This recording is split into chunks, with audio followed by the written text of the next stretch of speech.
Dimanche 24 janvier 2026.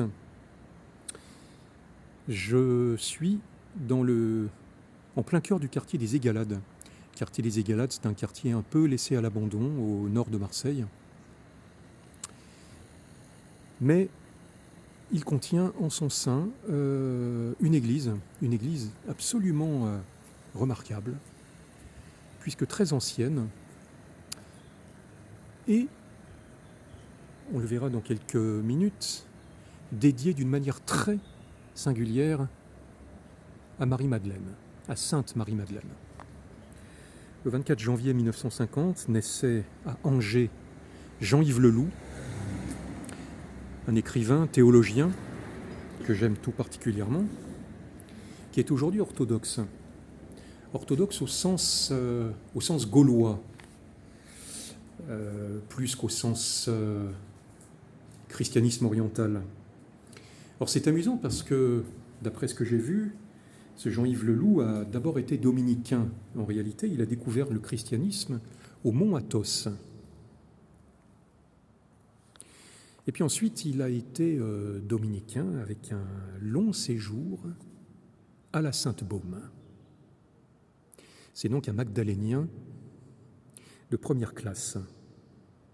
Il a gardé la grotte de la Sainte-Baume avant le père Devaucoux du Buisson.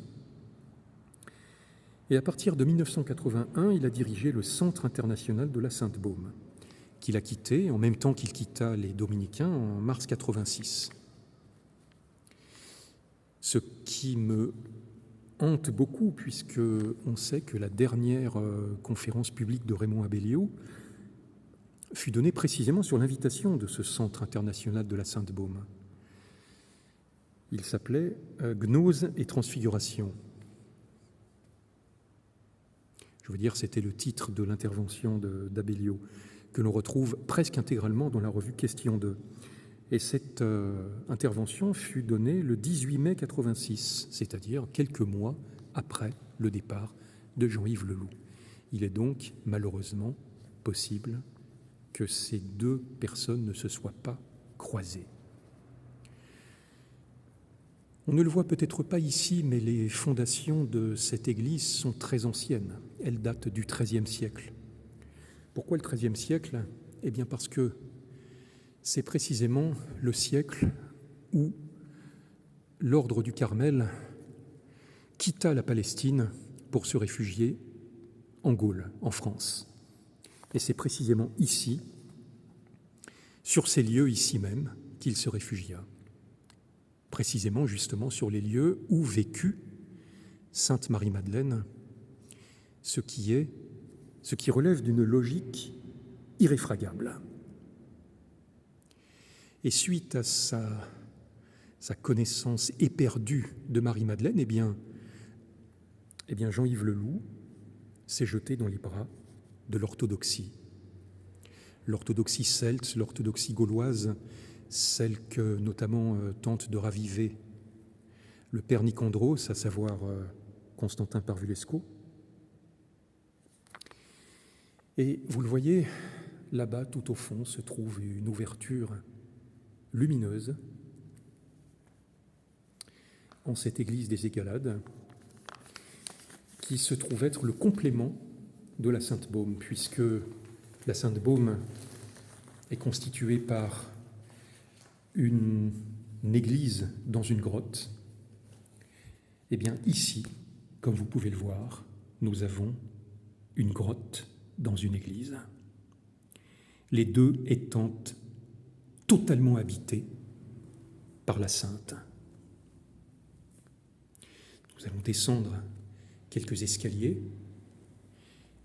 Vous voyez, grotte de Sainte Marie-Madeleine. Son buste se trouve ici. Et il faut descendre sous la terre pour aboutir en ce lieu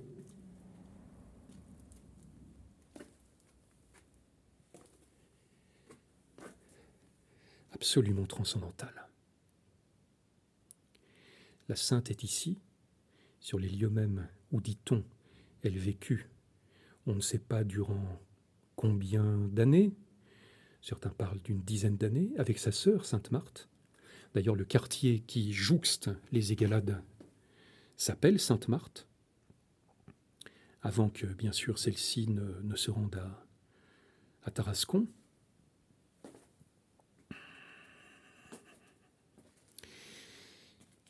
Nous sommes au pied du massif de l'Étoile. Voilà pourquoi ici se trouve l'arcane 17. Je n'en parlerai pas outre mesure aujourd'hui, mais c'est une preuve de plus que le tarot de Marseille est bien totalement à la fois magdalénien et à la fois massaliote. Jean-Yves Leloup a commenté cette découverte formidable parmi les manuscrits de Nag Hammadi, qui est l'évangile de Marie, l'évangile de Marie-Madeleine. Il a commenté, il l'a en partie traduit. Je me contenterai de lire le premier segment du manuscrit. Il y a beaucoup de pages manquantes.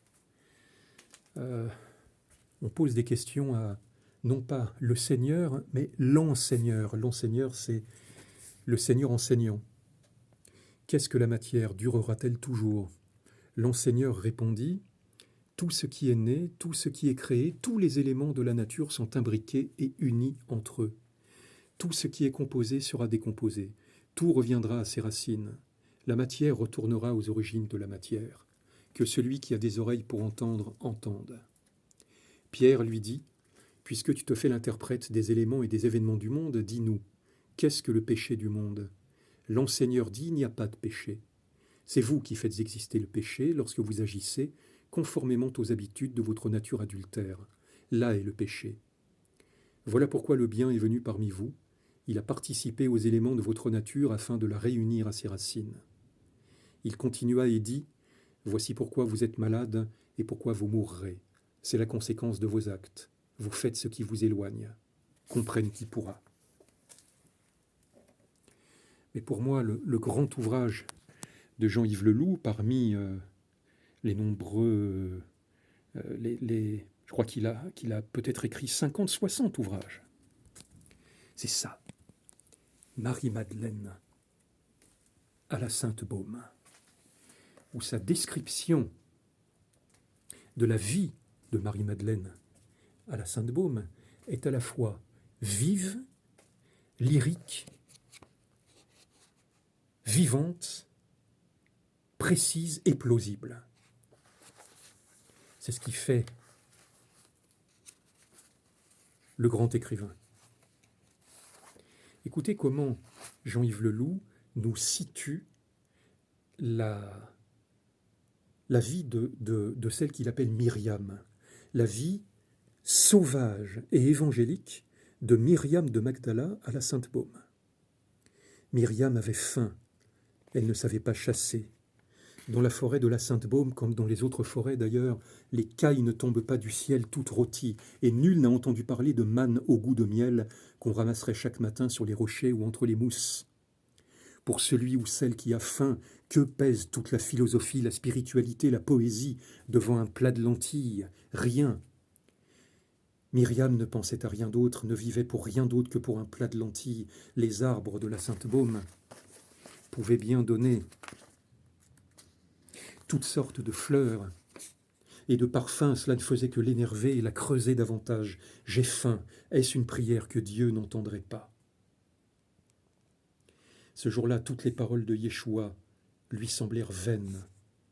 Ne vous inquiétez pas pour votre vie de ce que vous mangerez, ni pour votre corps de quoi vous le vêtirez. Est-ce que Yeshua n'avait jamais eu faim? Est-ce qu'il n'avait jamais marché nu en plein hiver dans une forêt hostile pour parler ainsi? Myriam avait faim. Elle était nue, elle était inquiète pour sa vie, elle était prête à renier tout l'évangile qu'elle avait entendu pour un plat de lentilles. Que celui qui n'a jamais eu le ventre creux, que celui qui n'a jamais eu faim, lui jette la première pierre. Myriam comprit qu'elle n'était qu'une bête. Elle comprenait pour la fiancée d'un dieu, elle comprenait déjà comme une incarnation de la Sophia.